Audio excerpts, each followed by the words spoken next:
వేరే కులాంతరం అని చెప్పేసి చేయటం అనేది అది కరెక్ట్ కాదు. అండ్ కేసు అయితే మటుకు we are very happy. And I think that police department and అప్పుడు నల్గొండ పోలీసులో ఉన్నటువంటి అందరూ సిబ్బంది అంతా కూడా ఎవరైతే దీనికి పనిచేశారో and along with prosecution teams వాళ్ళందరికీ కూడా నేను వాళ్ళకి అభినందన తెలుపుతాను. దానికి ముందే కొన్ని నెలల ముందే మ్యారేజ్ అయింది. ఆ తర్వాత చిన్న బిడ్డ కూడా పుట్టిన తర్వాత పాపం అతను లైఫ్ అంతా ఈ విధంగా అంటే అతను అంత ఊహించుకోలేదు దీనికి ఇంత పగడ్బందీగా జరుగుతుందని చెప్పేసి. సో పెళ్ళయి చిన్న బిడ్డ కూడా పుట్టి ఇది ఇప్పుడు ఇతను మరణశిక్ష అనేది డెఫినెట్గా ఇది అందరికీ కూడా ఇది ఒక గుణపాఠం కావాలి. ఇట్లాంటి హైడ్ కిల్లర్స్కి లేకపోతే ఇది ఆనర్ కిల్లింగ్స్లో ఇన్వాల్వ్ అయ్యే వాళ్ళకి వీళ్ళందరికీ కూడా ఒక గుణపాఠం కావాలి. అండ్ మీరు ప్రణయ్కి దీంట్లో కేసులో మర్డర్ చేసినప్పుడు కూడా మారుతిరావు ఆయనతో కూడా మేము మాట్లాడినప్పుడు కూడా చెప్పాము మామూలు సిస్టంలో కాకుండా అది బయటికి ట్రాక్ కాకుండా 2 సిస్టమ్ తోటి చేయడం జరిగింది అన్నమాట. అంతా కూడా వాళ్ళు టెక్నికల్గా చాలా సౌండ్ దీన్ని కూడా వాడుతూ వాళ్ళు చేస్తారు. స్క్రీన్ మీద మనకి జస్ట్ అతను శర్మ అనే అతను కనబడతాడు, సుభాష్ శర్మ అని చెప్పేసి కనబడిన తర్వాత అతను ఎవడో తెలియదు, మనకేంటో తెలియదు. అతని కాంటాక్ట్స్ చూస్తే కూడా ఏముండవు, ఎవరికి ఫోన్ కాంటాక్ట్స్ కూడా చూస్తే కూడా ఎవరికి దొరకదు. సో అది మనకి అటువంటి అంటే ఆ లీడ్ ఎవడో తెలియదు, మనిషి ఎవడో తెలియదు. అతను ఎవడో బీహార్ రోడ్డు మీద నరికేసినప్పుడు మిర్యాల కూడా ఈ 1 టౌన్ లిమిట్స్లో హాస్పిటల్కి వెళ్ళినప్పుడు సో అంటే అటువంటిది జస్ట్ అతను మనిషిని గుర్తుపట్టేవాడు లేడు, మనకి కాల్ డేటాలు దొరకవు, లేకపోతే ఎవరికి కనెక్టో తెలియదు. మనకి తెలియకుండా మనకి ఎటువంటి లీడ్స్ లేని దాని నుంచి 4 రోజుల్లో ఆ రోజు అప్పుడు 2018 సెప్టెంబర్ 14th రోజు ఈ మర్డర్ అయితే సెప్టెంబర్ 18th కల్లా అందరినీ పట్టుకోవడం జరిగింది. పట్టుకుని 4 డేస్లో ఆ రోజు రెయిన్బో వాళ్ళు అందరూ కూడా అప్పుడు ఉన్నటువంటి టీం, అప్పుడు మిర్యాలగూడ డిఎస్పీ శ్రీనివాస్ ఉండేవారు, వెంకటేశ్వర రెడ్డి 1 టౌన్ ఇన్స్పెక్టర్ ఉండేవారు, ధనుంజయ్ అక్కడ లోకల్గా ఇన్స్పెక్టర్ ఉండేవారు, నెక్స్ట్ ఎస్ఐస్ ఉన్నారు. సో అట్లానే అక్కడ టాస్క్ ఫోర్స్ బృందం ఉండేది. అందరూ కూడా కలిసి అదొక ఛాలెంజ్గా తీసుకొని చేయటంతో ఆ తర్వాత దాంట్లో మనకి చూస్తే కనుక దాంట్లో నోటోరియస్ కిల్లర్స్ కూడా హైడ్ కిల్లర్స్తో పాటు వీళ్ళు అస్గర్ అలీ అండ్ బారీ వీళ్ళు కూడా వాళ్ళప్పుడు అంతకుముందే ఆల్రెడీ హిరేన్ పాండ్యా కేసు అప్పటికే చాలా పాపులర్ కేసు అది కంట్రీలో. నరేంద్ర మోడీ గారు అప్పుడు ముఖ్యమంత్రిగా ఉన్నప్పుడు గుజరాత్లో వారి క్యాబినెట్లో ఉన్నటువంటి హిరేన్ పాండ్యా దాంట్లో అస్గర్ అలీ A1 అండ్ బారీ A11 అన్నమాట. వీళ్ళంతా ISI ట్రైనింగ్ తీసుకున్నటువంటి అప్పుడు ఉగ్రవాదులుగా ఉండేవారు. సో వాళ్ళ దీంతో జరిగింది. ఇక్కడ కూడా వాళ్ళు ఇన్వాల్వ్ అవుతారు. వాళ్ళు కూడా ఎక్కడ మనకి ఎక్కడ కనపడదు, ఎక్కడ కూడా వాళ్ళ ఫోన్లు ఉండవు, వాళ్ళ కాంటాక్ట్స్ ఉండవు, ఎక్కడ ఉండవు. బట్ అయినా కానీ కూడా దీన్ని ఒక ఛాలెంజ్గా తీసుకుంటూ సాంకేతిక పరిజ్ఞానాన్ని చాలా బలంగా మేము యూజ్ చేస్తూ అప్పుడు ఉన్నటువంటి IG గారు స్టీఫెన్ రవీంద్ర గారు అండ్ అట్లానే DGP మహేందర్ రెడ్డి గారు వీరందరూ కూడా మాకు చాలా సహాయ సహకారాలు అందించడంతో public prosecutor special public prosecutor Narasimha గారు ఉన్నారు, వారు సాక్షులంతా కూడా అమృత అండ్ అట్లానే బాలస్వామి ప్రణయ్ వాళ్ళ తండ్రి ఇంకా అందరూ చాలామంది సాక్షులంతా కూడా చాలా పగడ్బందీగా చెప్పటం. మేము దీన్ని ముందుగానే అంటే రేపు సాక్షులంతా కూడా చాలామంది దీంట్లో మెయిన్ విట్నెసెస్ రేపు అంటే ముందు జరిగే ట్రయల్లో వీళ్ళంతా కూడా మేనేజ్ చేయబడతారు. ఎందుకంటే దీంట్లో డబ్బు కాంపోనెంట్ చాలా ఉంటుంది కాబట్టి అనే దాంతో కూడా ఫస్ట్ నుంచి కూడా మేము దాన్ని ప్లాన్ చేసుకుంటున్నాం. అంటే రేపు మేనేజ్ చేయబడితే మనం ఎలా చేయాలి, ఒకవేళ కనుక సాక్షులంతా కూడా వాళ్ళని మేనేజ్ చేసినా కానీ క్రాస్ ఎగ్జామినేషన్స్లో తప్పులు పట్టడానికి ట్రై చేస్తారు, లేకపోతే ఇది ఎక్కడైనా దాంతో చాలా జాగ్రత్తగా ఇది దాదాపు I think 1600 or 1800 pages chargesheet. So అది కూడా 9 నెలలు పట్టింది.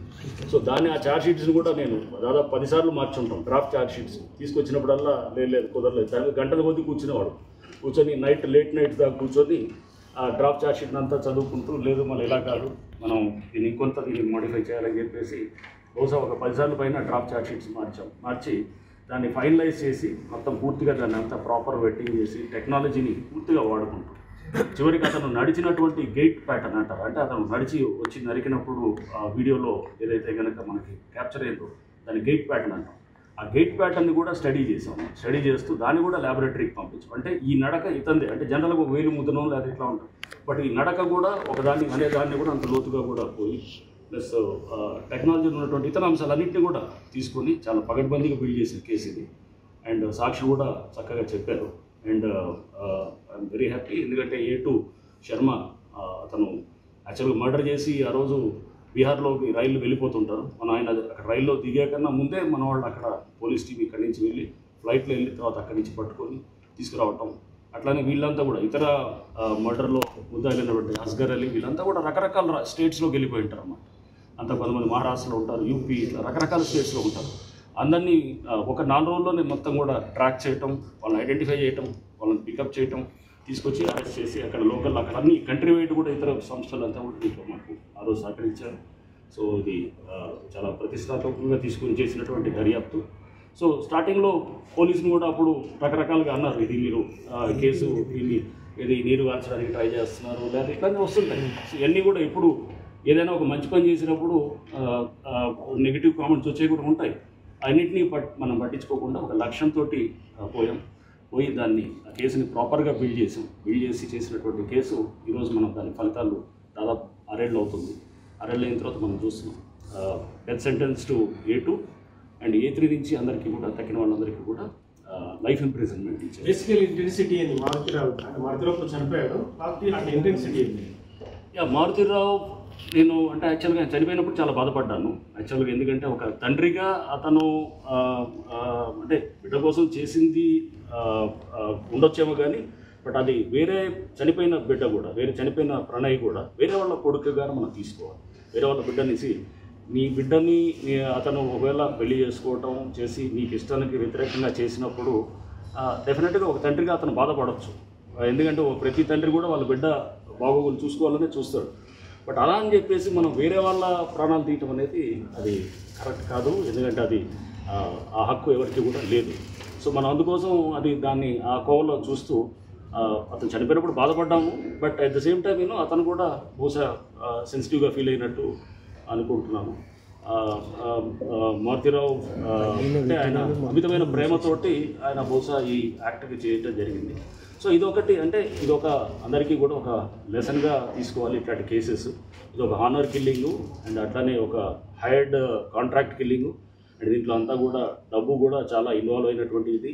అండ్ ఇదే కాకుండా దీంట్లో ముదురు వాళ్ళు అంటే దీన్ని మర్డర్ కేసుల్లో అత్యంత ముదురుగాళ్ళు అయినటువంటి కొంతమంది వాళ్ళు అంటే వాళ్ళకి తెలుసు ఎలా మేనేజ్ చేయాలి సిస్టమ్స్ని, ఎక్కడ దొరకకుండా చేయాలని. అట్లాంటి వాళ్ళందరూ ఇన్వాల్వ్ అయి ఉన్నారు. సో ఫస్ట్ మేమే సర్ప్రైజ్ అయ్యాం వీళ్ళు ట్రాక్ అయినప్పుడు అరే వీళ్ళు ఎట్లా వచ్చారు కేసులో అని చెప్పేసి. సో ఇట్లా ఇవన్నీ కూడా దీంట్లో ఉన్నటువంటిది అప్పుడు ఉన్నటువంటిది టీం అంతా కూడా చాలా క్విక్గా అప్పుడు డిఎస్పీ మిర్యాలగూడ శ్రీనివాస్ ఇప్పుడు ఇక్కడ మన జిహెచ్ఎంసీలో చేస్తున్నారు. అండ్ అట్లానే ఇన్స్పెక్టర్ అప్పుడు వెంకటేశ్వర రెడ్డి ఉన్నారు అంటాం. అండ్ ధనంజయ్ అక్కడ లోకల్ హాలియా ఇన్స్పెక్టర్ ఉండేవాడు. టాస్క్ ఫోర్స్ వాళ్ళు ఉన్నారు, ఎస్ఐ ఉన్నారు అండ్ ఎస్ఐస్ అక్కడ లోకల్ పనిచేసిన వాళ్ళు అండ్ సిబ్బంది మా రైటర్స్ వీళ్ళందరూ కూడా మొత్తం తీసుకొని FSL ఫోరెన్సిక్ ల్యాబొరేటరీని కూడా పూర్తిగా వాడుకొని మేము దీంట్లో సైంటిఫిక్ ఎవిడెన్స్ బిల్డ్ చేసి కేసుని మనం ఎలా చేయొచ్చు అనేదానికి ఈ కేసు ఒక బెస్ట్ ఎగ్జాంపుల్ అని నేను భావిస్తాను. విచారించడం జరిగింది దీంట్లో ఛార్జ్ షీట్లో మీరు సాక్షులు విచారణ కావచ్చు, ఎంత పెద్ద మొత్తంలో డబ్బు మార్పిడి కావచ్చు, ఇదంతా ఎంత జరిగిందో అని చెప్పి ఛార్జ్ షీట్ సాక్షులు నాకు తెలిసి ఐ డోంట్ రిమెంబర్ కానీ 80-90 ఉన్నారనుకుంటాను సాక్షులు. ఇది కేసు కూడా ఛార్జ్ షీట్ అయ్యి 6 ఏళ్ళు పైన తర్వాత అయింది. ప్రతి వాళ్ళకు కూడా ఈవెన్ అక్కడ జడ్జికి కూడా వాళ్ళకు కూడా సెక్యూరిటీ ఇవ్వడం కూడా జరిగింది. స్పెషల్ పీపీ అక్కడ మన నరసింహ గారు ఉండేవారు, ఆయన కూడా వారికి కూడా సెక్యూరిటీ ఇచ్చి స్పెషల్ పీపీని కూడా అపాయింట్ చేశారు. 64 దాకా సాక్షులు ఉన్నారు. అండ్ అప్పుడు డీజీ గారు మహేందర్ రెడ్డి గారు అండ్ వారు కూడా తరచుగా అడుగుతుండేవారు. ఐజీ గారు ఉండేవారు, స్టీఫెన్ రవీంద్ర గారు అప్పుడు.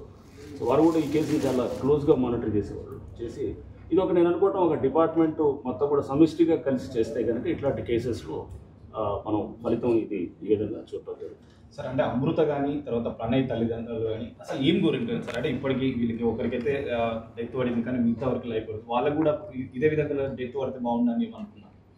వాళ్ళైతే కనుక డెఫినెట్గా దీంట్లో ఇంకా తగ్గిన వాళ్ళకి కూడా ఉంటే బాగుంటుంది అనేది అనుకోవడంలో మనం తప్పేం అనుకోవడానికి లేదు. ఎందుకంటే వాళ్ళు భర్తని కోల్పోయిన అమృత కానీ కొడుకుని కోల్పోయిన బాలస్వామి కానీ వాళ్ళు డెఫినెట్గా వాళ్ళు అనుకున్నారు. బట్ ఎస్ A2కి డెత్ పట్టడం అనేది అది కూడా ఎందుకంటే అతను అత్యంత కిరాతకంగా కాంట్రాక్ట్ డబ్బు కోసమే చేసిన అతను వ్యక్తి.